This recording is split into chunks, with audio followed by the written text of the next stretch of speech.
This conference will now be recorded. Okay, let's begin today. Welcome to everyone to it's our third in a continuing OES series on education excellence. Our focus today is speaking about education excellence and the data. We're going to drill down a little more depth of what we've done in the past on the data that we have in our we would hope that you participate. We have got breaks during the session where we'll go for a few slides and then ask for some input.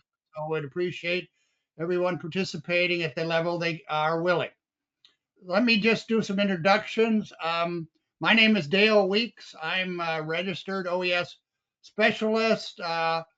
As of a few years ago, I've got a history in both the public sector and the private sector dealing with excellence on various levels. I've worked for companies like Xerox and in the computer industry, Control Data. I had 20 some years working with the public sector here, where I sit in the state of Minnesota for the Minnesota Department of Revenue. And then I had close to 11 years working with performance excellence and the Florida Department of Revenue in Tallahassee, Florida. So I'm here to be your guide today and monitoring what we're going.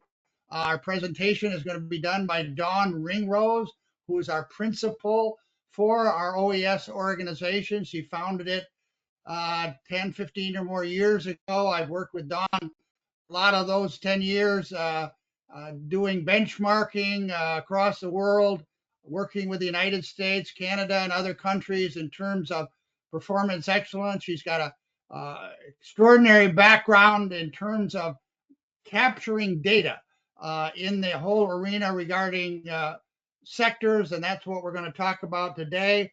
She's a certified management consultant and has worked with the American Society for Quality extensively and is on boards across the world in terms of promoting this excellence.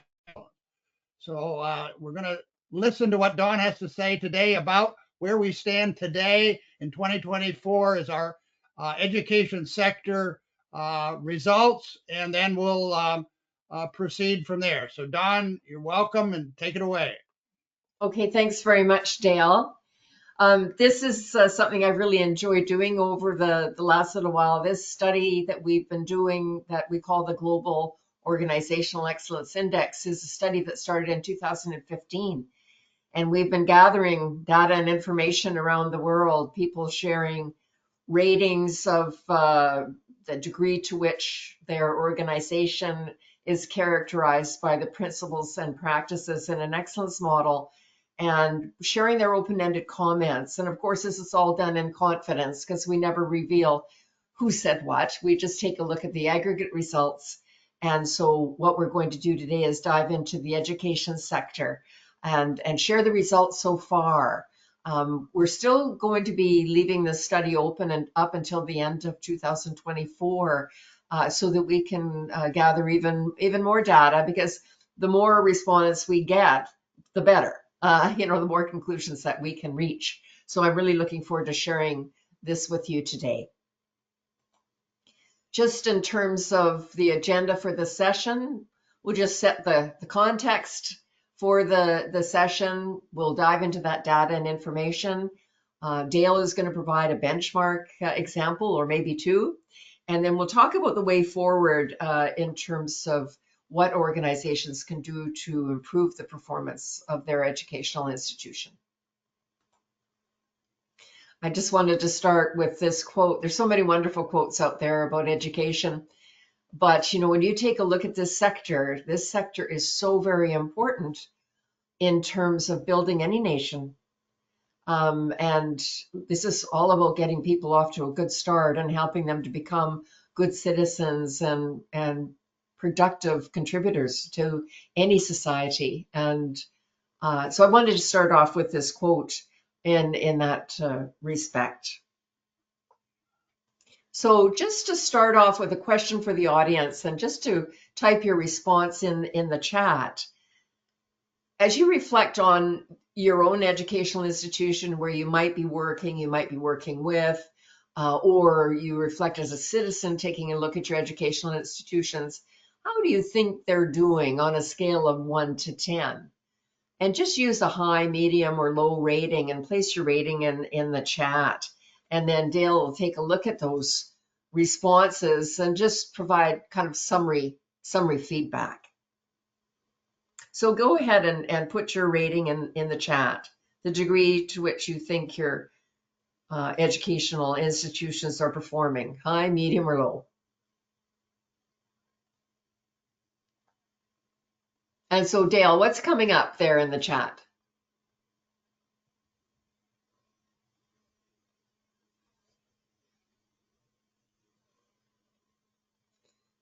Dale, you might be muted because I can't hear you. I'm not talking. Oh, okay. Is there anything in the chat? Any responses yet? Yeah, we're getting it. Let's see. Well, we've got Bruce Waltock from New Jersey, 6 to 7. Quentin is 3.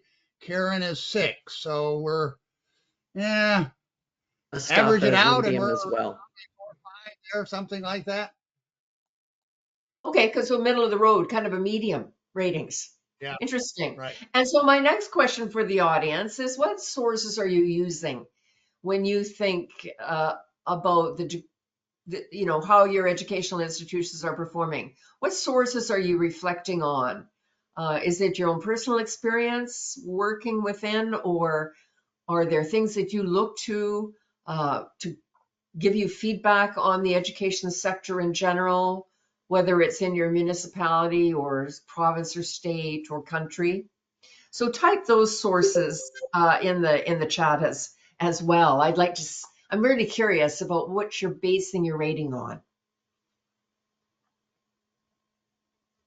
And Dale, if you want to just report what's coming up, you don't have to specify the person's name, but just the kind of sources that people are using. Okay, we got own experience, students, parents, colleagues, research, standardized literacy assessments Okay. that the province takes. And then, I have here in the US, we have annual published high school data every year. Okay. Okay, interesting. It's always interesting to see what sources people are using, and they sound like a lot of them are pretty close to home, right? Yeah. So we at Organizational Excellence Specialists, we have a tendency to look at the Social Progress Index and the OECD, the special reports on education, and then we take a look at this Global Organizational Excellence Index as well. And we take a look at how organizations are self-assessing the degree to which they have an excellence model in place, and that gives us a pretty good read. And this excellence model that we use combines the leading excellence models around the world, those that first started out on which all other excellence models are based, EFQM, Baldrige, Australian, and the Canadian models. So this puts it all together in one place. And in the middle, you have the principles, which describe the culture. And on the outer two rings, you have all the best management practices that are used and the measures that are used. So it gives you a really in-depth look at how an organization is performing, the degree to which they have these things in place. So these are the respondents that we're looking at from the full assessment that we've done with this research. This is where organizations rate how they're doing on all of these principles and all of the practices. And when you take a look at all the practices, there's 102 of them. So it's quite an in-depth look at an organization. But some of the organizations that responded were micro size or smaller. They don't have, they've got between 1 and 25 employees. And so they use a more abbreviated version of this, about half the practices, 51. But this gives you an idea of the respondents that we had to the end of 2022. We haven't summarized, we summarize this every 2 years. So we're just take a look at what we've got to the end of 22. And you can see that India is really standing out here, has been pretty enthusiastic in terms of their interest in this particular sector. And we've got a really good cross-section of people, which is what we strive for, to hear what leaders and managers and staff are all thinking. Other might be things like board members. And you can see it's interesting in terms of size. Quite a few micro-size organizations, and a lot in the medium and large size. And then we've got the type of organization. Are they a business? Are they run by government or nonprofit? So we've got a nice cross section here. And this is just as a reminder what the respondents self-assessed against. These are the 9 principles that describe a culture that's really committed to excellence. They've got involved leaders, things are very well aligned, vision, mission, strategic plan, business plan, right through to the work processes, the employee performance plans, right through to the measures that they're using across a nice balanced system of measurement to provide feedback on how the organization is performing. They've got a real focus on the customer or the student. People are involved. They do good work with their suppliers and partners. They've got a preventive mindset. So they want to, any errors that occur, any waste that occurs, they want to prevent that from happening again. They use data to make decisions. They're really focused on continuous improvement, and they've got a real commitment to society. And this is how the education sector measured up on these principles. And you can see where this focus on the customer, of course, is got the edge out front, but closely followed by leadership involvement and societal commitment. And some of the lower rated principles are the prevention-based process management and database decision-making. And I must say that these 2 lower rated items, we're finding that around the world, that these are lower rated principles. And the higher rated principles of leadership involvement and focus on the customer is, again, something we're seeing that are more highly rated principles around the world. Now, for this principles area, we use a scale just like we asked you to use, kind of a high, medium, and low scale. It's a 5-point scale, but we translate that into a 10-point rating scale here, so that it gives you an idea of how organizations are doing.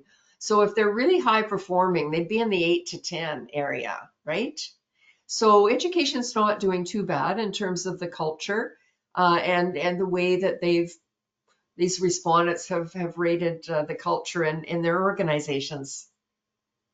And as we looked at the open-ended comments that all these respondents provided, you can see that these are kind of the strengths that they're commenting on in their educational institutions, where there's a great sharing of leadership roles. People are really focused on the student requirements and earning satisfaction.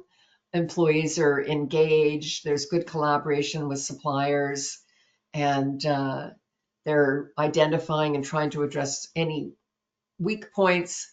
They're using technology to try to make their work processes more efficient or effective. And there's a focus on national development by revisiting degree programs and offering professional certificates, which is really interesting. And on the opportunities for improvement side of things, they want to create more buy-in for improvement type of work, align the way their organization is operating with national development. And so taking a look at that big picture nationally, engaging people, trying to do a better job of addressing complaints, fostering closer working relationships with business, leveraging IT to a greater extent, taking a look at cost-saving projects, balancing analysis with action, so we don't get into that analysis paralysis kind of mode, and doing a better job of basing decisions on data and enhancing commitment to society, which I found interesting because, what better example is there out there about societal commitment than education, right? But still, you take a look at the open-ended comments, and this is what people are saying. Now, there's 9 key management areas that are part of this model as well. And so we're taking a look at all the practices that run through this model in these 9 key management areas. You know, it tells us how well organizations are being governed and led, what's going on in planning, that focus on the customers and so forth. And so if we take a look at the ratings for the education sector, this is what we're seeing for the 66 respondents that we've got. And it's a different rating scale that's used on these key management areas. It's a much more objective scale. We're asking the respondents to consider their organization on the various practices that run through the model and the approach that's being used, the degree to which the practice is deployed, and the results that they're getting. And so it's much more an objective measurement of each practice. It's kind of where the rubber hits the road, so to speak. And so we see from the key management areas that the highest rated key management area is the customer's side of things, but followed fairly closely by governance. And lower rated item would be in the performance measurement area across the key management areas to get a sense of this balanced system of measurement. So that's interesting. And most of these ratings, are above 5, which is really, really quite good. That means that the organizations are doing quite well, because in this more objective scale, it's in 2.5 increments on this 10-point scale, and breaking into 4 different categories of just beginning, good start, doing well, and high performance. So the high performance, you'd be seeing the ratings from the 7.5 to 10, right? And you'll notice too that the ratings between the principals and the key management areas show quite a difference. There's about a point difference, and it's very interesting because you go from this subjective rating of the culture to a more objective rating of the practices. And this is something we've been seeing in the study as well, is there's that 1 point drop. And looking at the open-ended comments, we see the strengths in governance and leadership, planning of projects, focusing on the students and their needs, the teamwork, documenting, the way work is done and reviewing it regularly, and trying to plan and manage resources to adapt to changing circumstances. And on the opportunities for improvement side of things, it's taking a look at governance and wanting to meet international standards, so going beyond maybe what's required nationally. More work could be done in the strategic planning area, and using research to better understand students. A fair bit to be done in the employee side of things to make sure people really understand their roles and responsibilities and the authority, lines of authority, and emphasizing the importance of meeting stakeholder requirements. So stakeholders can be, your employees, they could be your students, they could be the parents, they could be those that supply the school or partner with the school. So emphasizing the importance of meeting their requirements is on the list, and using new technologies to improve planning and preparing better for resource interruptions, and then moving beyond compliance to cultivate a culture of excellence. So going beyond, let's say, accreditation standards to striving for the stars. So how do you think, another question for you to type in the chat, how would your country fare, do you think, overall, as you look at the principles and you look at the key management areas? Where do you think the educational institutions in your country would be sitting?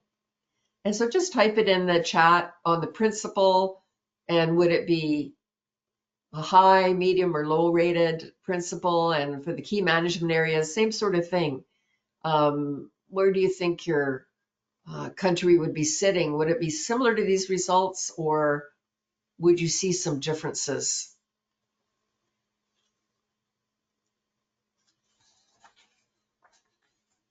And Dale, if you Yeah. could kind of provide Yep. some feedback. Yeah. You're getting lowest, lower.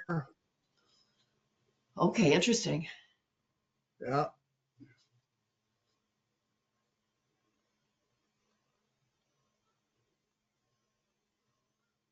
Okay, so that's interesting. And we're going to take a We look have, now. Oh, sorry, go ahead.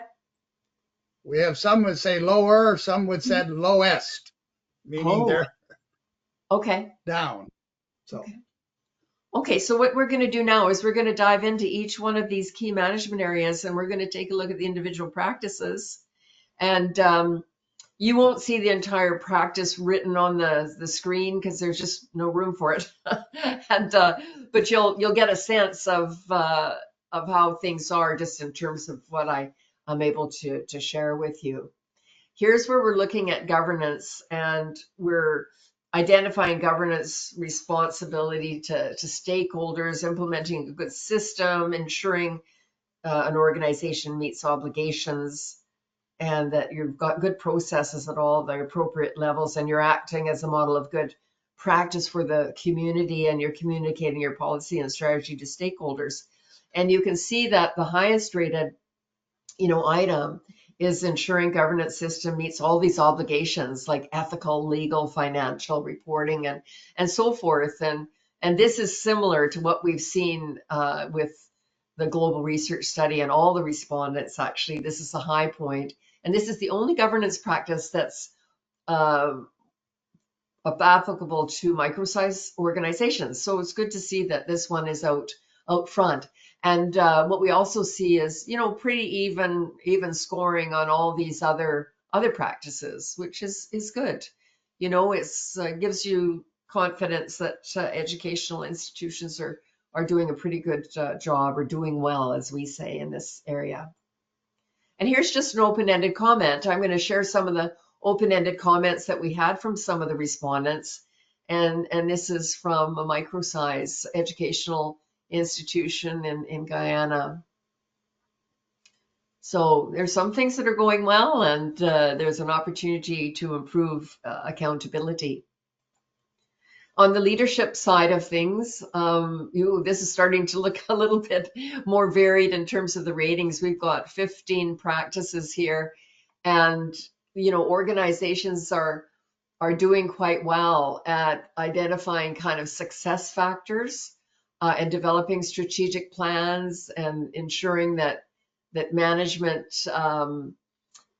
better work on bettering themselves, and are committing to continual improvement, and demonstrating responsibility to society and the environment. But then little lower ratings on using risk management to assess strategic goals and objectives, and removing barriers that are getting in the way of good performance. And on the benchmarking side, learning from ideas and practices of others, which is interesting. And here's a comment from an organization in Lebanon.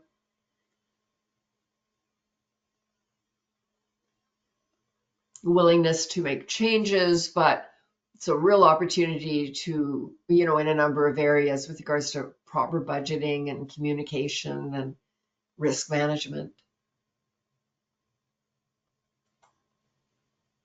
On the planning side of things, again, we see a little bit more variability with using factual information for a business plan or operational plan, and making changes to the business as to respond to changing circumstances. Little lower ratings on contingency plans, and conducting a capability gap analysis, and reallocating resources to changing circumstances.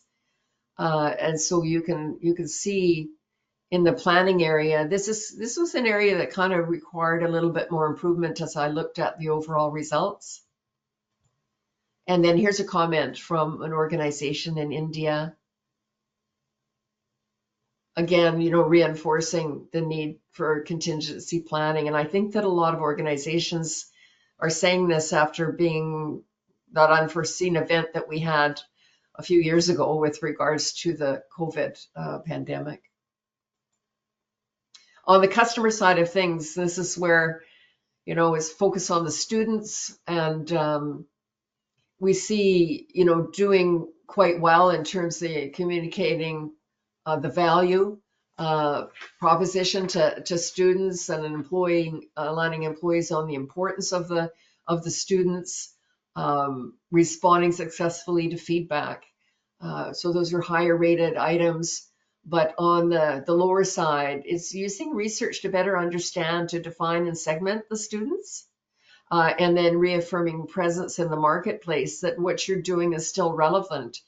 All those topics that you're covering in the curriculum, is that still important to help students get off to a good start, once they leave school and end up working members of society. And here's a comment from Egypt about they've got a real strength in handling complaints, but there's an opportunity to do a better job of capturing the perceptions of their students and analyzing the market for changing requirements. It's always interesting, you take a look at what's going on in the business or working environment and what's going on in the schools, and marrying the two, because you're trying to prepare these students to become good citizens, right? So it's something that this organization is recognizing. On the employee side of things, we see that the real, strong point here is encouraging employees to share ideas and suggestions, which is wonderful, and ensuring there's a healthy workplace environment. But on the lower side is encouraging employees to be innovative and take educated risks, and removing barriers to employee effectiveness. And again, from India, recognizing that employees are such an important part of the equation of that educational institution doing well, and recognizing there's an opportunity, for better knowledge transfer, in terms of, more seasoned, let's say, educators passing on what they know to others. On the work process area, very, higher ratings on taking corrective action when problems occur, and doing not too bad on most of the practices, but a little lower here on that work with involving stakeholders in designing and improving processes.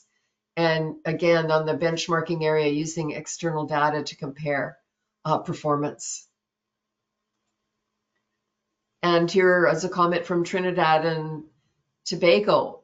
This looks like they're involving their students in analyzing their work processes, which is fantastic. And there's an opportunity to move beyond mere compliance, and go for the gold, so to speak.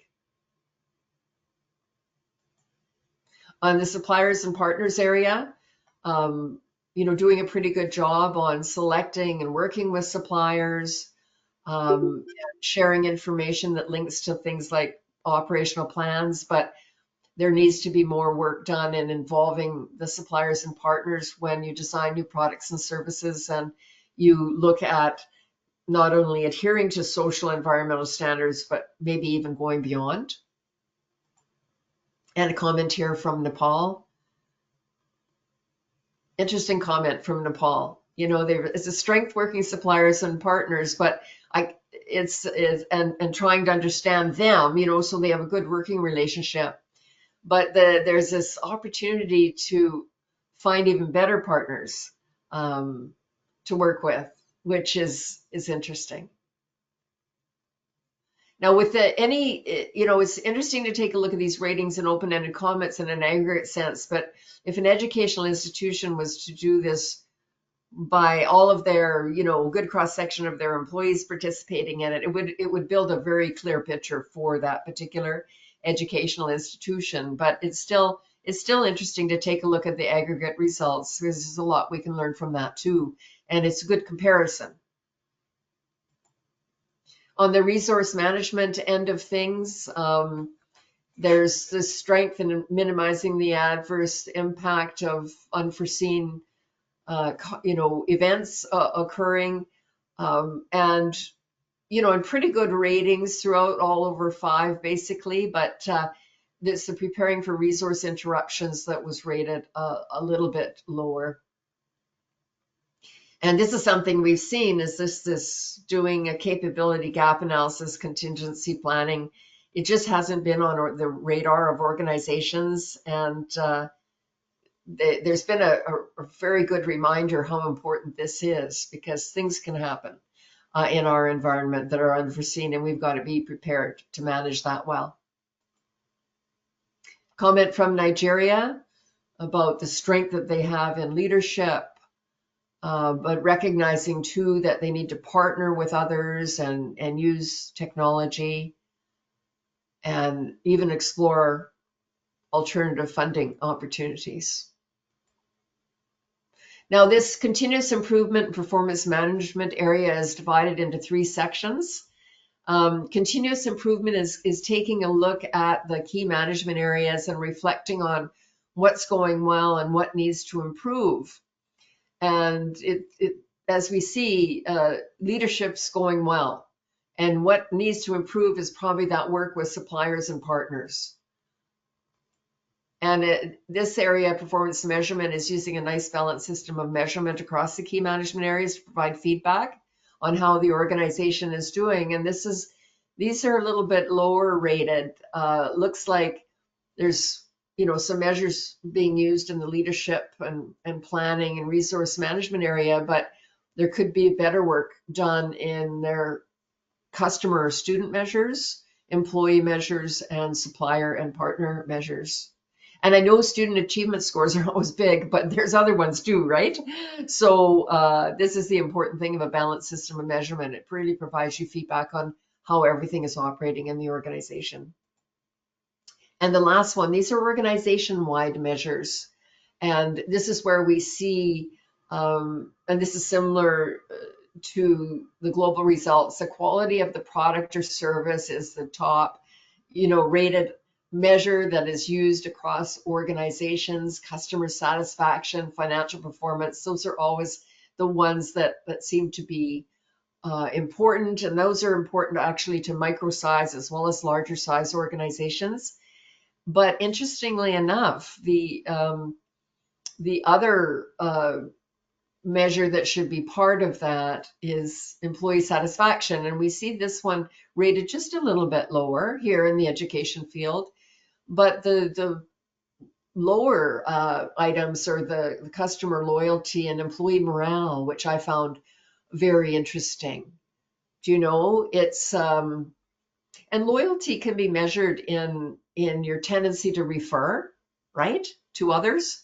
And morale is so important. Employee satisfaction is important, but so is their morale. And that morale is what gets people out of bed in the morning and happy about coming to work, right? And happy on the job as well. And here's a comment from Pakistan, where they feel that there's a focus on the customers or the stakeholders in the community, but there needs to be a much better focus on the employees that make it all happen. And so that's interesting for this particular organization.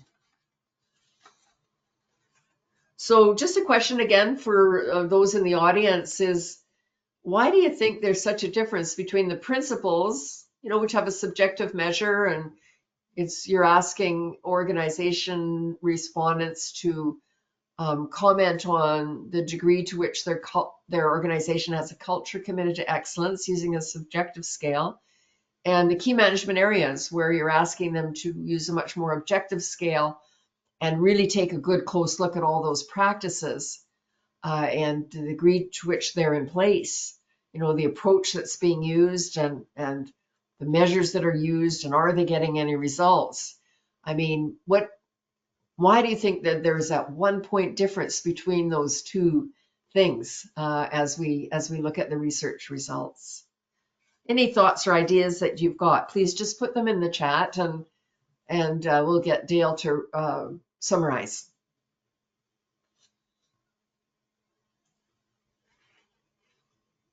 Okay. I'm not seeing any submissions. Okay. Well, we'll talk about it later. Maybe in the Q&A it'll come up. I think people might just need some time to type. Yeah. Oh, okay. Yeah. But I mean, they want to say it. Like I was just going to say that I think management has a much different perspective than students and or teachers. So, you know, students may not have the expertise and understanding to look at a whole big system, but they have some pretty valuable information about how the system is working for them. And what might need to change based on their reality. And we're talking the ones that are actually, you know, not struggling in great ways, but like our university bound, our job training bound, have some plans. And also I think management has a much loftier opinion of how what they're doing is impacting the actual results. You know, absolutely. And, you know, to that point, I looked at these ratings by role, and I noticed that, you know, and this is pretty consistent, the thing that we see in this research as well, that leadership has the highest ratings, followed by management, followed by staff. Very interesting. You know, and when you say highest ratings, are you saying that when you subcategorize the people who are in leadership roles, that they say things are great, and then when you take a look at the people front line, so to speak, boots hit the ground, they have a lesser kind of rating, and then the students or the receivers are the lowest? Is that kind of what you're saying? Okay. Yeah, in this particular group, and I always find that fascinating to take a look at the ratings by role. And I haven't shared them here, but I'm just sharing that kind of behind the scenes, and it dovetails quite nicely with the comment you just made. Yeah. Very true. You know, and another thing that I've found in doing this kind of work over the years, this is a bit of a departure from the study, but some organizations have done like customer satisfaction surveys. So they get all this wonderful feedback from their customers about how they're doing. And then they've taken that extra step of saying to all of the employees, let's rate how we're doing on all these customer satisfaction variables. Usually there's about 5. How do you think we're doing?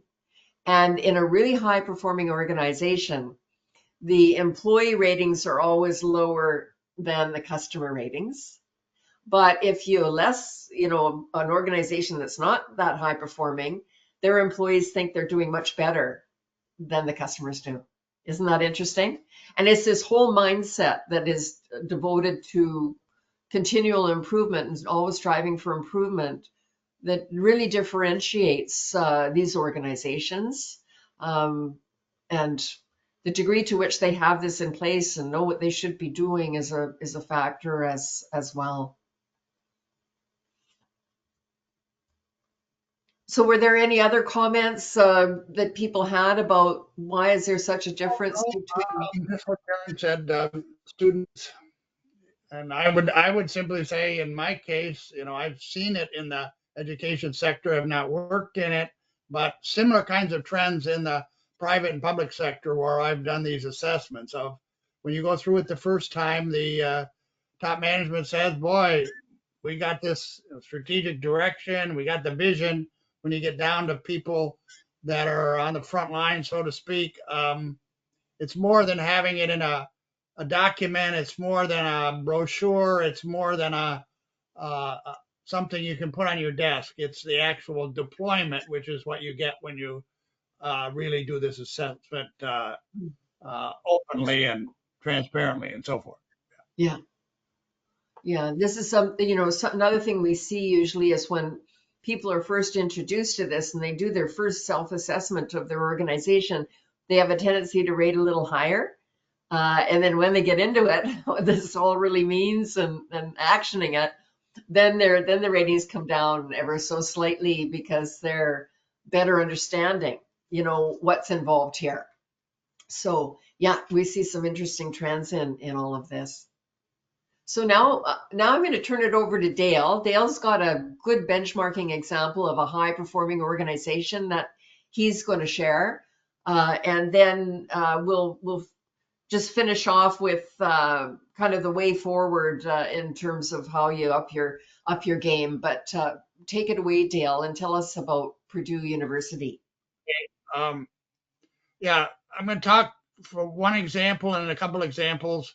This one being Purdue University, which is in the higher education space, so to speak. And I've come across Purdue not necessarily because they've done all of the assessments and all of the practices in terms of the structurally what Dawn was talking about, but just in terms of what they've done in the last 10 to 12 years. And I tend to focus in my benchmarking to go out in organizations I've helped with, those that are really success stories in terms of the impact on their customers, in this case, students. And Purdue University for the last 10, 12, coming up on 13, 14 years now, they had a president, and his name is Mitch Daniels. He used to work, had some common focus. He worked in the public sector before he became president of Purdue University in, I think, 2012 or 2013. And he made a statement when he took over 10 years ago, gee, can we get tuition down or make it stable? And for the last 10 years, he departed. He gave up his position, resigned after 10 years in 2022, 23, with a record of having 10 years of either flat or declining tuition at Purdue University. And they have close to, I think, 40 some thousand students. It's a big university. If I compare that to where I sit here in the state of Minnesota, our big land grant institution is University of Minnesota, where I got a master's degree many years ago. But if I could just compare these two, Purdue has had for the last 10 years, tuition has declined. And our University of Minnesota has been exactly the opposite. So I put this out there. They've done a lot of the things, but asking the question, what do students want? And their number that they use is they've saved parents of these students over $1 billion in tuition costs.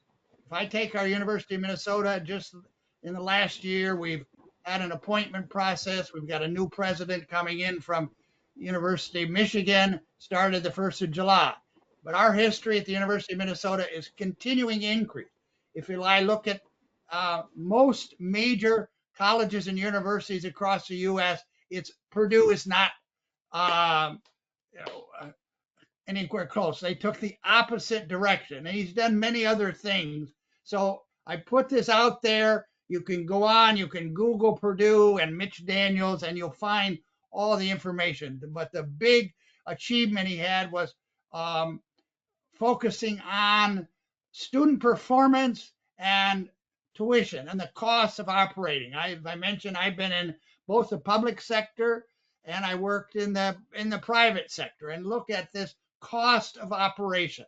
So Purdue is one success story that we can look at in terms of the ultimate outcome, which is how much does it cost to go to a college and university? And that's in the United States.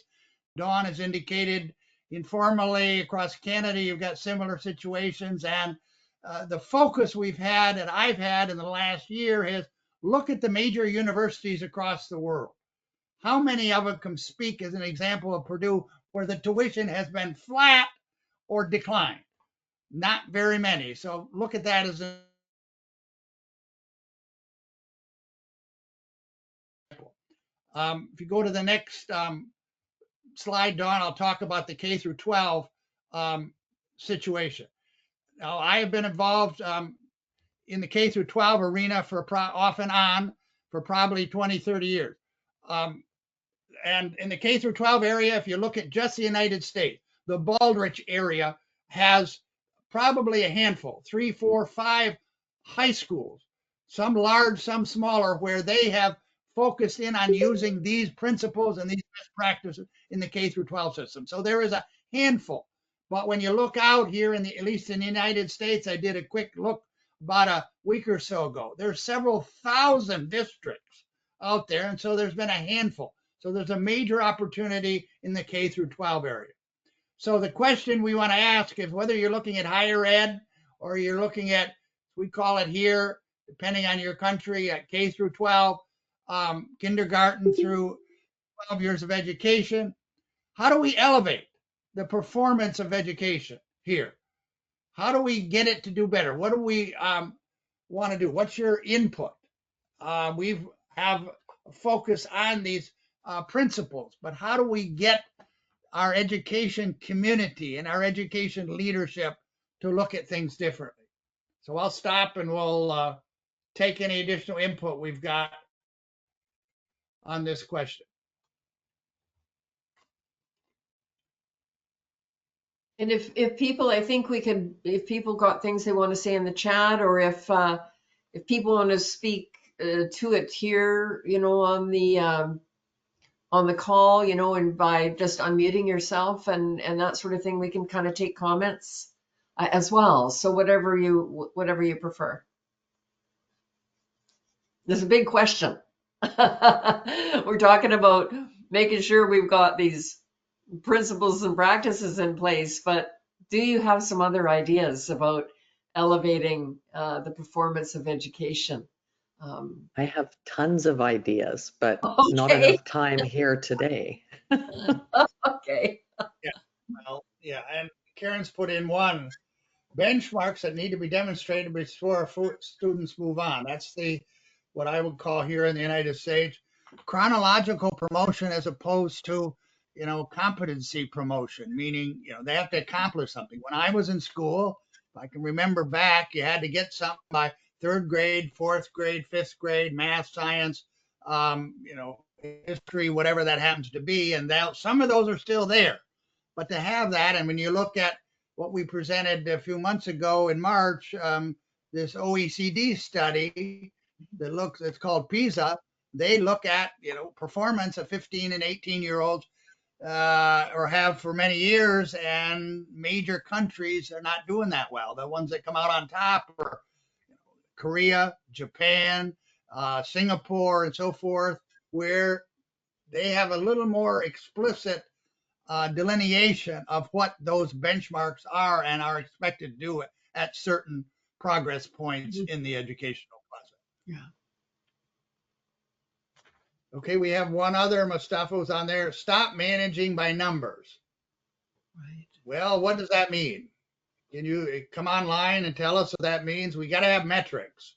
But I mean, I can react to that when you say stop managing by numbers. When you look at some of the higher performing school systems by country over the year, many years ago, they haven't done there, but they're in the top 5 or 10 countries in the world. Finland, compared to the United States, would say, I've seen it written and talked about, where they may give a test at age or at grade 5 or 6, but they don't have annual testing every year over and over again. They're allowing the teachers and the curriculum and everything else to guide the development. And then when they get closer to that, whether it be primary school or high school level, then they'll introduce it. But it's not the continuous focus on measurement. Right. So that's what I mean. Not actually tying it to performance in terms of an annual or more frequently testing. Okay, Yeah. Mustafa, finish your comment there. Go ahead. But I was thinking not tying it to any whatever appraisal, performance appraisal, or anything like that. In terms of whether it's test scores. We've seen like scandals about pushing those test scores up. Doing all kinds of tricks. to do that, to get the scores up so they can get money, funding, and all of that. In terms of educators, you tying it to their promotion or any other thing like that. Enrollment at school, you lower expectations, so you get better numbers. So you're managing like a business, so to speak. You're focusing on the money, even for public schools.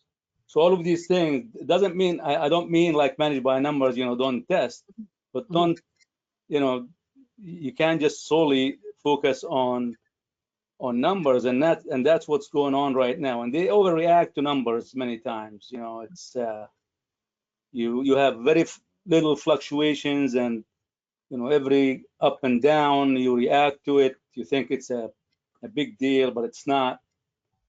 All of these things I think end up just actually making the education system education system worse in general. And I So think that's what I mean numbers by too. numbers.